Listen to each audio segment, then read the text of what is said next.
रात के ठीक 2 बजे थे। उत्तर भारत के एक पुराने पहाड़ी शहर में घना कोहरा हर गली को निगल चुका था। सड़कें बिल्कुल खाली थीं, पेड़ों की सूखी शाखाएं हवा में कराह रही थी और कहीं दूर एक टूटी हुई हवेली से एक अजीब सा सुर गूंज रहा था। ऐसा सुर जिसे इंसान नहीं बजाता। उसका कंपन सीधा छाती में उतरता और दिल की धड़कन को धीमा कर देता। कहते हैं संगीत में भगवान बसते हैं, लेकिन जहाँ भगवान की रोशनी नहीं पहुँचती, वहाँ संगीत में कुछ और बसता है। आरव मिश्र 27 साल का एक संगीतकार अपनी जिंदगी के सबसे बुरे दौर से गुजर रहा था।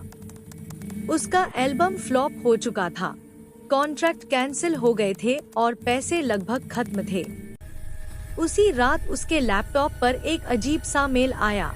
द म्यूजिक ऑफ थान, एक छिपा हुआ राग जो इंसान को अमर बना सकता है। साथ में एक लोकेशन लिखी थी, पुरानी कोठी, काला पहाड़। रात में आओ। मेल के साथ एक ऑडियो फाइल अटैच थी, राग दैन 01.wav। आरव ने हेडफोन लगाए और प्ले दबाया। पहला सुर बेहद धीमा था, दूसरा किसी के रोने जैसा और तीसरा ऐसा जैसे कोई बिल्कुल कान के पास आकर सांस फूंक रहा हो। कुछ सेकंड में ही आरव की आंखें लाल हो गईं, सिर में भयानक दर्द होने लगा, लेकिन वह खुद को रोक नहीं पाया। तभी उसकी आंखों के सामने एक काले लिबास में लंबा, हड्डी जैसा आदमी खड़ा था। सफेद चेहरा, गहरी खोह जैसी आंखें और हाथ में एक पुराना तंतु वाद्य। वह बोला था, ना का राग पूरा करो, मैं तुम्हें वो सब दूंगा जो तुम चाहते हो। आरव चीखते हुए उठ बैठा। अगले दिन वह खुद को रोक नहीं पाया। टैक्सी लेकर काला पहाड़ की ओर निकल पड़ा।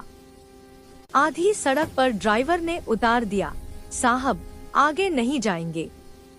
उस कोठी में 50 साल पहले संगीतकारों का कत्ल हुआ था।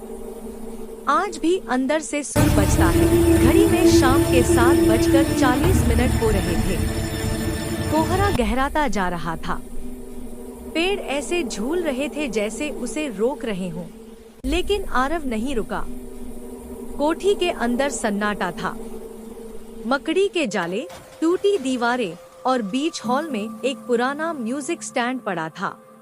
उसके नीचे वही तंतु वाद्य था जिसे उसने सपने में देखा था।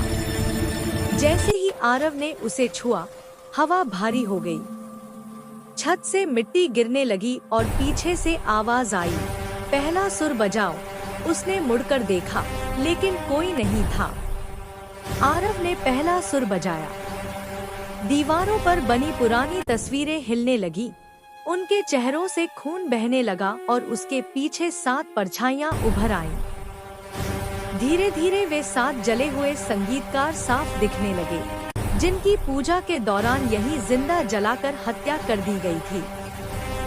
उनके मुखिया ने कहा, अब दूसरा सुर बजाओ, वरना तुम्हारा भी यही हाल होगा। डर से कांपते हुए आरव ने दूसरा सुर बजाया और पूरी कोठी में हजारों आत्माओं की चीख गूंज उठी। दरवाजे अपने आप बंद हो गए और काले लिबास वाला आदमी सामने आ खड़ा हुआ। तुम चुने जा चुके हो, राग पूरा करो और उनका स्थान लो। पूरी रात आरव से जबरदस्ती सुर बजवाए गए।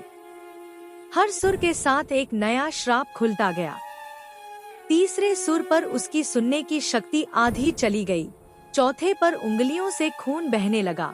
5वें पर बाल सफेद हो गए और छठे पर उसकी उम्र अचानक बढ़ने लगी। 7वां सुर बजाने से पहले अचानक किसी ने उसे पीछे से पकड़ लिया। वह उसकी गर्लफ्रेंड सानवी थी, जो उसे ढूंढते हुए वहां पहुंच गई थी।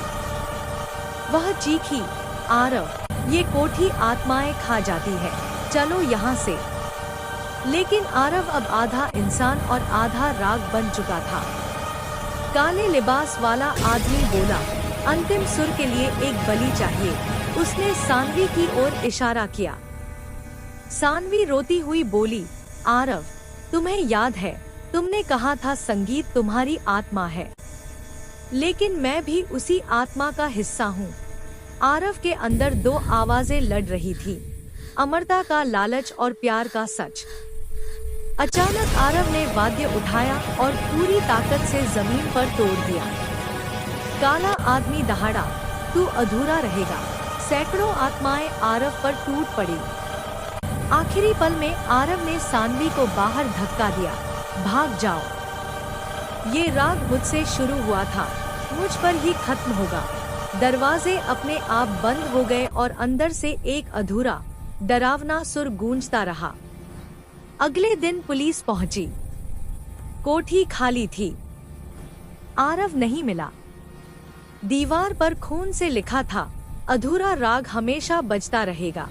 और बीच हॉल में टूटा हुआ वाद्य खुद ब खुद बज रहा था। 1 महीने बाद सानवी को आरव के मेल से एक नई ऑडियो फाइल मिली। rag_then_final.wav प्ले करते ही आरव की आवाज आई, अगर तुम ये सुन रही हो तो जान लो मैं जिंदा नहीं हूँ, लेकिन पूरी तरह मरा भी नहीं। लाइटें झिलमिलाने लगी, खिड़कियां खुल गईं और स्पीकर से फुसफुसाहट आई, 7वां सुर पूरा हुआ। और फिर वही आवाज, मैं तुम्हारे पीछे खड़ा हूँ।